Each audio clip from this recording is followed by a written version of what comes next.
Good evening, ladies and gentlemen, and welcome to a new episode of our program To The Point. I'm Yasmin Bakir, and tonight I'm filling in for my colleague Dina Osman. And during tonight's episode, we're going to be talking about the Egyptian industries, how to promote the Egyptian industries and further develop it, and how has the mega projects that have been inaugurated in Egypt during the past 5 years left a positive impact when it comes to the different industries, whether they were renovated, strengthened, or even new markets that have emerged in the Egyptian economy. And it's very important now to be able to speak about strengthening the Egyptian local industries in specific.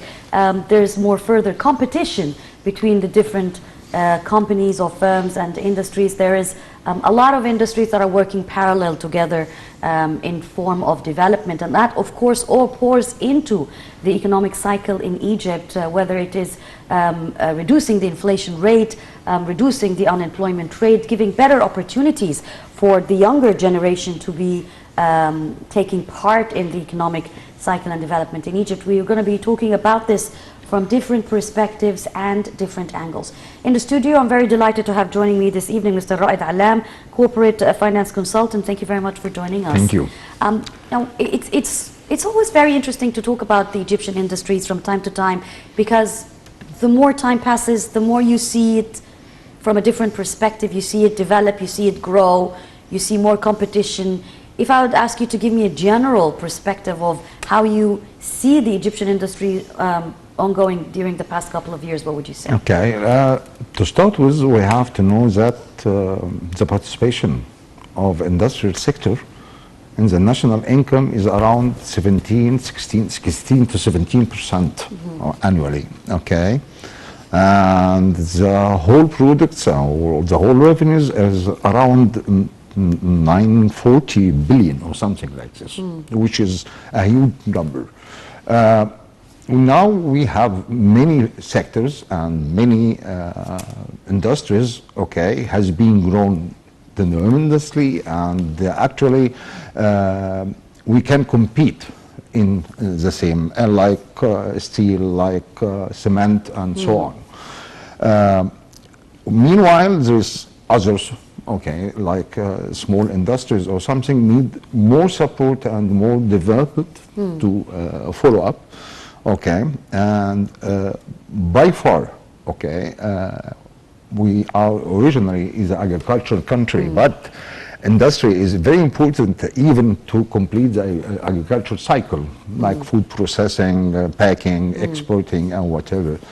Okay, so we have to highlight and to concentrate more and more, okay, for the industry. Industries has some definitions. Okay, there is heavy investment industries, okay, intensive labor industries, and some of them are heavy investment and intensive labor in the same time. For instance, if you talk about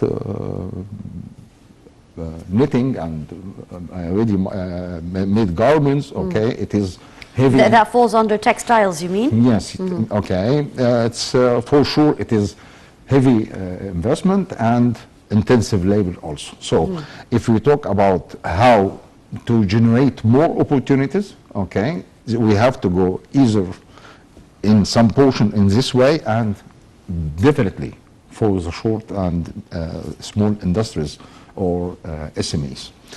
As a matter of fact, definitely for big companies or big investors, it is so easy to go further and to expand.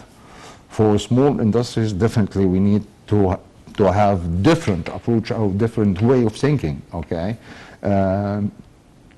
to develop them and to develop their ideas and to give them some support, as I mean. Okay, it is not a matter only of giving a piece of land or tax exemption or something like this. It's very important to give them the ideas and the way to sell their products. Exactly. Yes.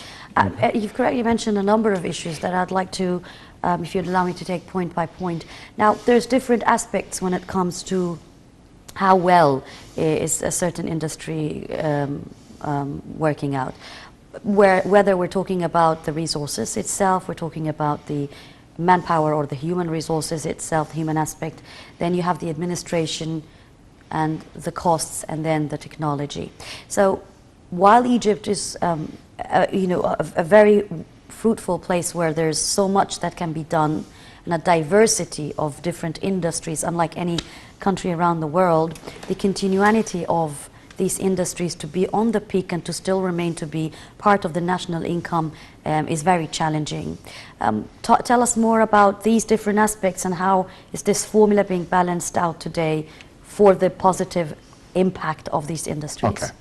To start with, any industry needs two types, not three as many people mentioned, okay? Skilled and semi-skilled.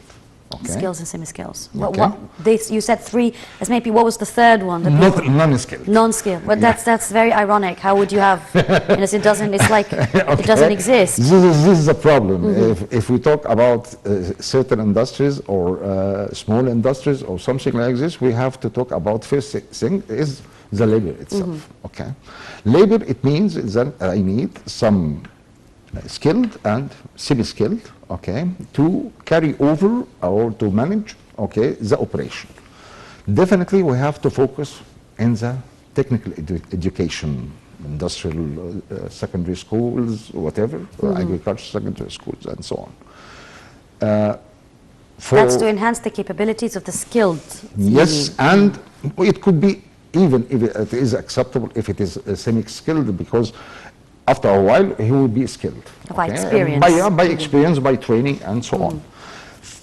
To start with, definitely we have to focus on the education, because definitely with the increasing populations, the expenses of the educations, okay, and so on, okay, definitely we have to focus in the education for the industrial sectors, okay, and be more specific, not in just in genetic approach, okay, to say, okay, this for mechanics, for instance, for cars, okay, this is for electricity or for whatever power supply.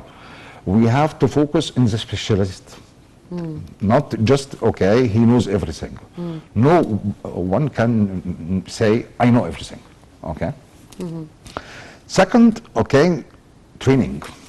Okay, if graduated or some non-graduated, we have definitely to assure a lot of training center for different industries. Okay, then this is the start with is how to make some skilled and semi-skilled personnel. Second, definitely we need to focus on some industries. We cannot focus in all industries. We have to focus in, say, for the coming 3 years or 4 years, okay, we are going to focus for these 5 industries, okay, to develop and to make a market share for it and to compare it with other countries and to see the opportunities and the potentials to grow, okay. As I mentioned, it is not a matter of, say, okay, this industrial zone, you can have some square meters on it and do whatever you like. There is something very important. Business management is not an easy and planning aspect. as well. Yes, what the market needs, Yeah. and what the international market needs, because at the end of the day, you intend to go international once you fulfill internally. Now, you've mentioned a couple of valid points, but when you said that this needs to start with the educational process and the vocational training or the technical training on the educational level, and then after that, once you get into working, you do the work training itself. Do you think that this is a lot of cultural resistance that's going on, that a mentality and mindset needs to be changed? Yes. Because, Yes. again, well, they would say, I wouldn't really favor my child to be graduating with a diploma, degree in some kind of technical thing. It's like an underestimate to the potentials of what he should gain. On the other hand, once they start working, nobody takes training very seriously in cooperatives or every now and then. So that's why I'm forced to ask about the cultural resistance and how is that changing or do you think should be changed? For sure, not only for the labor or for the major part of the population, Yes. there is definitely a cultural change has to be changed, okay? In the way of doing things, in the way of consuming, in the way of living, in the way of expanding their life, okay? Because I heard this morning, but I didn't check that within 50 days we have more than 250,000 new child. Is that true? I don't know. Well, we have to I'm check. not sure We have of to it. check. We have But to check that if it is- heart-attacking piece of news. Yeah, where it's coming from, if yeah. we said, okay, this has happened within 50 days, it means that there is a lot of more burden, okay, will give to the country, okay. It means food, housing, Health, education, health, list goes on. education. List goes on. But you've mentioned also that every country should focus primarily on at least 5 goals when it comes to what they focus on from an industrial perspective. How do people or the decision makers or those involved in specialists and experts decide what are those 5 goals? According to what criteria? And is it different internally from the rest of the world's criteria? To start with, if I would like to succeed, so I have to cover the needs of the local market, okay? If I succeeded to cover the needs of the local market, so I can expand more and go outside of the local market to export markets, okay? So I have to study, okay, some experts working on, okay, what is the need, okay, for certain industries in some areas, such as this area and this area, okay? Okay, and what is the potentials? Okay, what is the planning and the viability of this project, okay, to be established? How long time, okay, to be well distributed locally, okay? Then next step, okay, if we succeed in step 1, okay, let's go for the export market, okay. No, I'm not interested of the local market. I would like to go for the export market. The same situation and the same process. I have to see what they need. Okay. But isn't it most likely, naturally, logically speaking, that most of the times what internationally or out exports would need is very different from what fulfills the local market? Yeah. Very different, possibly the opposite. How do you balance this? Okay. At the end of the day. Let me tell you something, some experience we have passed on it, okay? Egypt exports a lot of strawberry, okay? We used to have it as fresh strawberry, but sometimes we put it in the fridge for another season or something like this. But it is one bulk of half kilos or something like this, okay? Some people figured out that there is some technology can make it frozen one by one, so you can pick 1 or 2 from the freezer. Interesting. Yeah, and the export market expected, accepted, and appreciated. Well, if you're talking about strawberries, then I think that's a common, sort of, everybody would want to have strawberries throughout the years in Egypt, and if you can freeze them one by one, then that would also be very good. Yeah. But the thing is, because, as you said, we are exceeding 100 million plus population, so as much as the country is very big, and as much as there's so much that can be done, but still people don't feel this rising of the local industry. Maybe yes, there is difference today than we were 5 years ago or 10 years ago, but still it hasn't poured into their own lives, because at the end of the day, the individual citizen wants to know what's in it for him. How is he going to benefit? How is this whole economic cycle is going to be able to reduce the costs of living and burdens that he has? How does this process work today? Okay. To be honest, okay, if we started the economic reform 10 years ago, it will be different than what we do these days. If we started 10 years ago, we can say, okay, let us go step by step for the coming 3 or 4 years, okay? We can achieve that thing, okay, that point. For instance, benzene, whatever, gas, whatever, okay, we can increase it, say, annually by 10%. Due that we didn't this for the last 10 years, okay, or not last 10 years, all days, okay, so it is a must now. All day, so that's anything after, before 10 years, up to 50, 60 years. Yeah. Yes. Okay, so we have to do it little bit hardly, okay, and the education itself, the learning curve itself. If we are talking about some industries, if you are talking about some development, definitely we cannot feel the impact of these industries before 2 or 3 years, because there's building time, starting up time, launching time, then production time.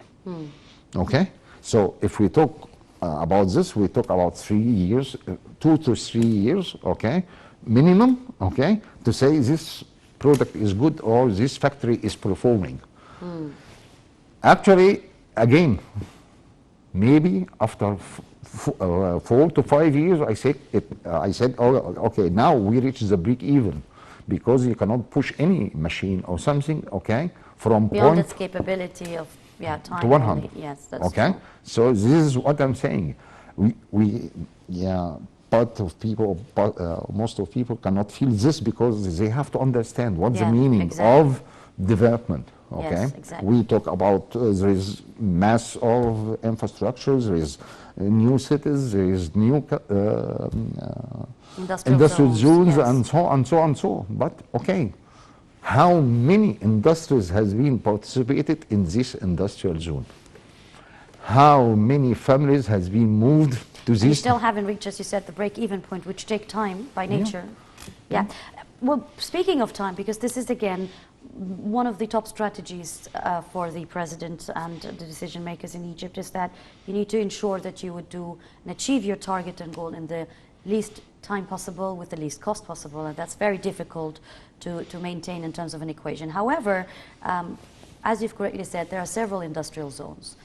We have the textile, Rubaiki area where there's the leather, and then you've got the wood in New Damietta, you've got the industrial zone at Port Said, a new Suez Canal industrial zone. So these mega projects, and there's the fishing as well, and the agricultural, so you just name it, I would name tens of mega projects that have been inaugurated and already set during the past couple of years. And that again gives an optimistic future or image of, well, in 2 years' time, we're going to reach to a point where we would feel that, you know, in normal circumstances, it could take 10 years' time. So we're actually going less. So how do you see that happening all together? Will they rise all together to reach this break-even point at the same time? Okay.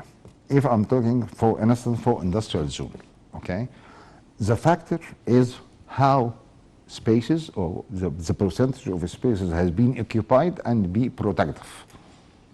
Being occupied and being productive. It is not a matter of, okay, there is a new industrial zone, okay? But if it is occupied and productive, we'll be fine. If it's still struggling between going or not, okay, this is another issue. Yes, of course. Okay. If you'd last, we'd go to this phone call. We have over the phone with us Madam Madiha Nasr, Senior Economic Trade and Industries Advisor. Thank you very much for joining us this evening at To The Point. Thank you very much for inviting me to this program. Yes, as you've correctly said, as we have correctly said and spoke about at the beginning of the episode, is how we can promote the Egyptian local industry and integrate it in the market. And part of growing and developing is the sense of competition, which is again something that was not very popular here in the Egyptian industry and market. Now we have seen the rising of several corporates or industries and several companies that are competing with each other. So there's no longer monopolization in the process, and that raises a number of things on a positive side, such as the quality, for instance, and keeping up with the prices. Maybe you can help tell us more about the importance of competition that would benefit or pour into the Egyptian industries. Yes, actually, you came to the very important point. As you know, that the manufacturing sector in Egypt has been achieving a positive growth rate during 2019 and 2020 of about 1.4%, which has been already, really growing in a steady, despite the crisis that has been happening for the past, let's say, a year and a half. So Egypt was taking a very good steps, and especially that they are launching right now the second phase of the National Structural Reform Program. So I think this that tells me it gives a very good indicator that we are in the right path and the direction, especially for promoting the Egyptian industries. And without having the qualities, and as you were discussing right now about education and training, I think this is one of the very important, focus Egypt has to have in order to be competitive. Because education and training, as you know, it has to be based on the market needs, highly qualified people, trained labor, especially in manufacturing products such as, like we heard about the car industries, the food, the pharma sector, and the medical equipment, which is, we can still have this, and we can still compete in that, in those sectors. Mm-hmm. So I think what's going on now, Egypt is really going into the right direction in terms of the program will target the food industries. As we've seen, last week there was a very big inauguration of the silo factory, which is going to be very much contributing to the GDP in Egypt for specifically for the domestic production, and as well it will turn to the international market. What I see for the international market, how to compete, it all needs the highest quality. You cannot reach the highest quality without being able to train your people on the international standards. Mm-hmm. We cannot compete outside even with the cost and the prices. So when there are two things here maybe we haven't discussed yet. It's about the raw materials. If you are going to have the possibility to manufacture in Egypt and not to import as well the raw materials, I think that will be a very good competitive edge we will have to manufacture in Egypt, and as well be exports as well and compete in the international market. Absolutely. Another point which is very important is the logistics, of course. Yes, when we are talking about the logistics, as you know, the location of all the new hubs or new factories that has been already established in Egypt in many cities, mm-hmm. we need as well to facilitate the transport of the goods wherever it's going. If it is domestic, yes, fine. If it is going to be international, so we need to have the safe and the quality of the transport, because this now, as you have heard, that the international trade already, it became very expensive even to compete as well as to export. So we need to really look into that part, and I think that Egypt is looking into that direction, especially for the legislative and the procedures and the digital development measures has been really taking a great part in the political decisions and the policy dialogue in Egypt. You're absolutely right, Madam Madiha Nasr, Senior Economic Trade and Industries Advisor. Thank you very much for joining us at To The Point. Going back again to you, Mr. Raed Allam, I want to also have your intake on what Madam Madiha Nasr spoke about, again, all revolving and pouring into training and the logistics.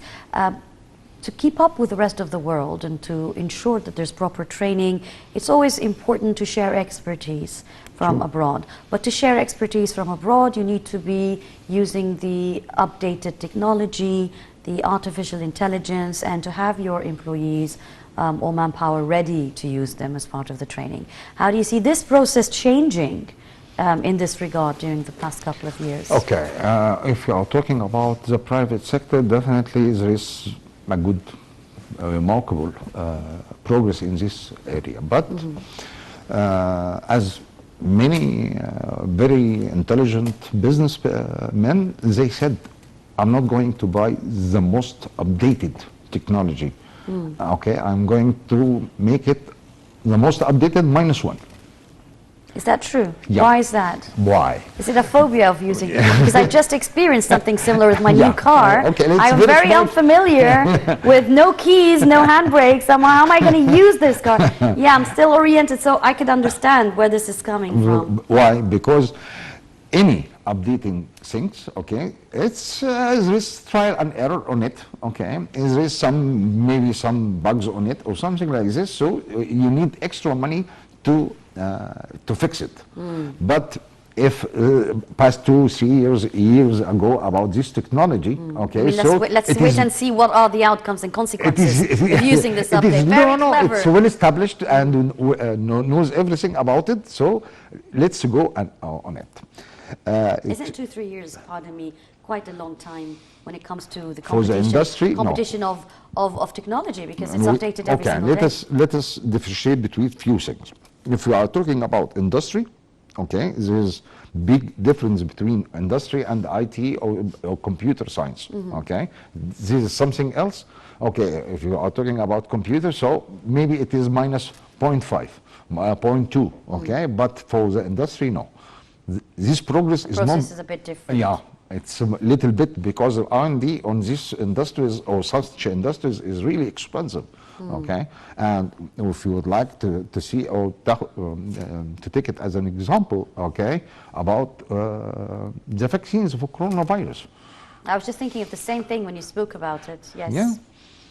How fast they did it as well, which yeah.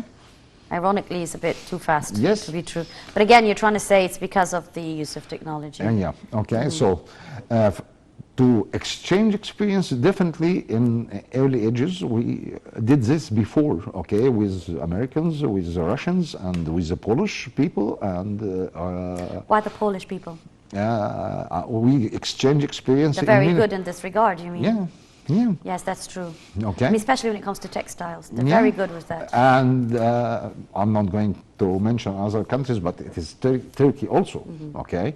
But the idea is, okay, that has been stopped, okay, and now we have to use more technological things or more educational things like internet, like using the technology approaches to communicate each other instead of traveling and expending time and so on. There is some imitating tools to learn, okay, to be sold around all the world. We can buy it, okay, and put it in these schools or training centers. There is, if we would like to do this, we will find a lot of means to do it, okay, because this is the ABC for any industry to be succeeded. Yeah, it's just a question that many people who are not very familiar with how the industrial process markets work would say, well, why is China very different? Why is China peaking? And then automatically they will say, well, because the population is exceeding, is very large. Well, the mass production is what's making them what they are today. Yes. How far is that true? Yes, it's true, because there is something. We have the direct cost and the indirect cost, which we call it as overheads. Any unit produced after the break-even point decreases the overheads. So this is the idea of the mass production, okay? Okay, China people. The whole family work for the same industry. 3 or 4 generations work in one industry. The whole family, 3 or 4 generations. Okay.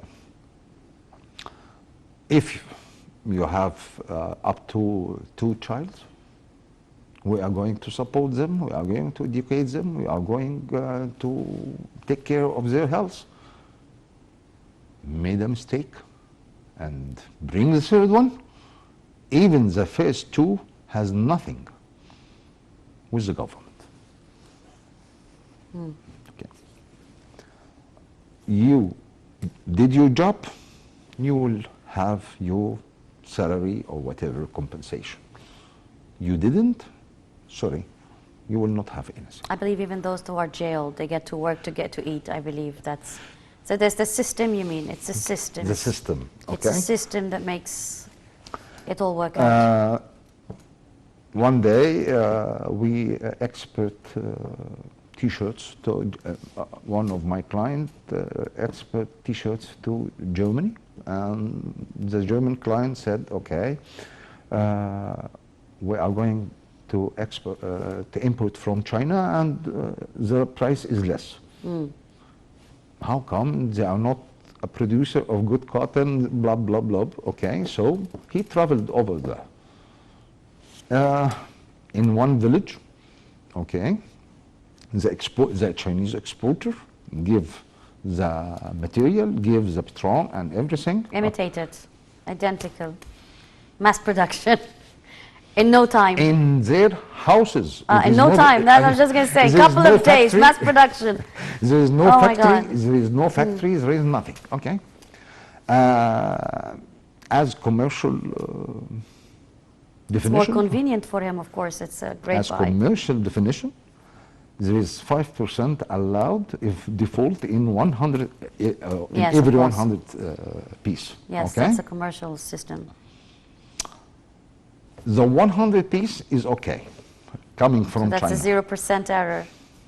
And the 5% has different pack and different logo, okay, aside. So he bought 105 with the price of 100. So he gave you free in case you just want to put them on sale or something. That's very interesting. So what you're trying to say is that, again, this is a cultural perspective. It's a system that becomes a cultural perspective that by time starts And to very, create. very straight, committed law. So the whole thing of you need to have technology is not really a constraint or a barrier for you to to develop in your industries. That's what I'm trying to reach out. There are new industries that are emerging in Egypt. Ordinary or naturally, there was the textile, the cement, as you said, the steel. There's other forms such as tourism, for instance, on another scale. But today we're seeing new industries emerging in the market, such as telecommunications, for instance. I can't recall anymore, but maybe apart from telecommunications, we're seeing other things to do with making manufacturing things in Egypt that were not very popular before, parts of the spare parts and raw materials and things like that. How will that be competing with the rest of the world? Because mind you, these new emerging markets are already well established in other countries. And when you said the example of China, it's because at the end of the day, if you are the head of an industry or if you're an investor, you really want to make your own maximum profit, regardless of what you favor, you know what I mean? So how do you fit into this market if you are emerging industry? It is not a matter of just making some money, okay? Because there is some elements, other elements that we have to take into consideration. If you are talking about China is going to export to India, okay, it's a very short way. And India is the second runner-up after China in terms of mass production and quality work as well. It's not. Then there's Indonesia, Bangladesh as well. Yeah, but this is what I'm saying. Not like China. Yeah, and this is what I'm saying. Let us go for Bangladesh, okay? What is the main industries? They are good on it. Textile also as well, garments and textiles. Multinational companies as well. This is what I'm saying. We have to focus on 4 or 3 industries. I now you get what you mean, and then you need to compete up to that, and to compete with that, you need to And push train, hard. educate, and have quality. So it's a cycle Yeah. that is, Bus- interrelated. Yes. It's collateral. So and then go to another 3 or 4 industries, but you cannot go for everything in the At the same same time. time. Everything will be very weak. Okay. Final question, 1 minute to go. There have been a lot of renovations and reopening to industries that have been dying out or have died out. How positive is that going to be in terms of impact on the industry locally? Definitely, it is a good approach and it is a good way of thinking, but sometimes to change, okay, it's better than, okay, to rehabilitate. How's that? Okay. But briefly, unfortunately, we're out of time. Okay, let us say, okay, I have some technology, all the technology built on 50s or 60s or whatever. Oh, yes, okay? I get you now. Okay, Yes. and because I have this asset, and to change this asset, I have to fix it with a certain amount of money. Okay, Could cost more, you mean, to renovate than to re-establish. Yeah. That's what I'm trying to say. or to establish it in other places. Take it for instance. Well, at the end of the day, it just goes down and pulls to the planning and how well are you going to compromise to be able to reach your break-even point, as you've correctly said earlier. Mr. Raed Allam, Corporate Finance Consultant, thank you very much. Thank you. For joining us at the To The Point. This brings us to the end of our episode of To The Point. Once again, I'm Yasmin Bakir, filling in for Dina Osman at this episode this week. Thank you very much for watching.